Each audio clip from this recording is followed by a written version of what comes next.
देश भर में कई राज्यों में बुधवार 20 नवंबर यानी आज से विधानसभा चुनाव और उपचुनाव के लिए वोटिंग शुरू हो गई है। इनमें झारखंड की 38 विधानसभा सीटें शामिल हैं। इसके अलावा महाराष्ट्र की 288 सीटों पर एक ही चरण में मतदान होंगे। इसके साथ ही उत्तर प्रदेश, पंजाब, केरल और उत्तराखंड की 15 विधानसभा सीटों पर उपचुनाव के लिए वोट डाले जाएंगे। चुनाव आयोग के मुताबिक इन सीटों पर सुबह 7 बजे मतदान शुरू हो जाएंगे। शाम 6 बजे तक ये वोट चलेंगे। बता दें इनके परिणाम 23 नवंबर को सामने आएंगे। वहीं सबसे पहले बात करते हैं महाराष्ट्र की, जहां 288 विधानसभा सीटों पर मतदान होंगे। यहां पर सत्तारूढ़ महायुति और महाविकास आघाड़ी के बीच मुख्य मुकाबला देखने को मिलेगा। यहां मुकाबला इसलिए भी खास हो जाता है क्योंकि 6 बड़े सियासी दल 2 बड़े संगठन के तहत चुनाव लड़ रहे होंगे। यही वजह है कि महाराष्ट्र के कुछ ऐसी सीटें हैं जहां बेहद दिलचस्प मुकाबला देखने को मिल सकता है। आइए जानते हैं वो कौन सी सीटें हैं जो इस चुनाव को सबसे हॉट बनाती है। बात करें महाराष्ट्र चुनाव की हॉट सीट की, तो इसमें पोखरी, पचखड़ी, बारामती, वर्ली, महिम, बांद्रा ईस्ट, अणुशक्ति नगर, मानखुर्द, शिवाजी नगर। वहीं झारखंड विधानसभा चुनाव का दूसरा और अंतिम चरण। बता दें झारखंड में बुधवार को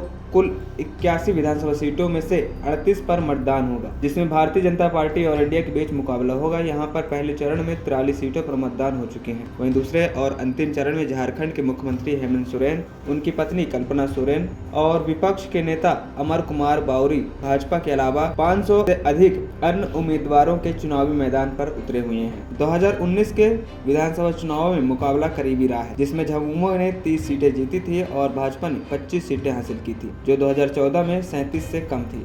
झामुमो, कांग्रेस, रजत गठबंधन ने 43 सीटों के साथ बहुमत हासिल किया था। 4 राज्यों में होने वाले उपचुनाव की बात करें तो उत्तर प्रदेश, केरल, पंजाब, उत्तराखंड की 15 सीटों पर उपचुनाव होगा। सबसे पहले बात करें तो उत्तर प्रदेश की, यहाँ पर 9 सीटों पर मतदान होगा। इन सीटों पर 90 उम्मीदवार मैदान पर उतरेंगे, जिनमें गाजियाबाद में सबसे ज्यादा 14 उम्मीदवार हैं। लोकसभा चुनाव में खराब प्रदर्शन के बाद बीजेपी के लिए यूपी में ये सीटें जीतना बेहद जरूरी है, क्योंकि इनका सीधा असर 2027 में होने वाले विधानसभा चुनाव पर सीधा पड़ेगा। तो यहाँ आपको बता दें यूपी की 9 सीटें जिन पर उपचुनाव हो रहा है, उसमें कटेहरी, करहल, मीरापुर, गाजियाबाद, मजवान, सीसामऊ, खैर, फूलपुर, कुंदरकी शामिल है। साथ ही दक्षिणी राज्य केरल की पलक्कड़ सीट पर उपचुनाव होंगे। तो वहीं उत्तराखंड की केदारनाथ सीट पर भी मतदान होगा। ANP टाइम्स की रिपोर्ट।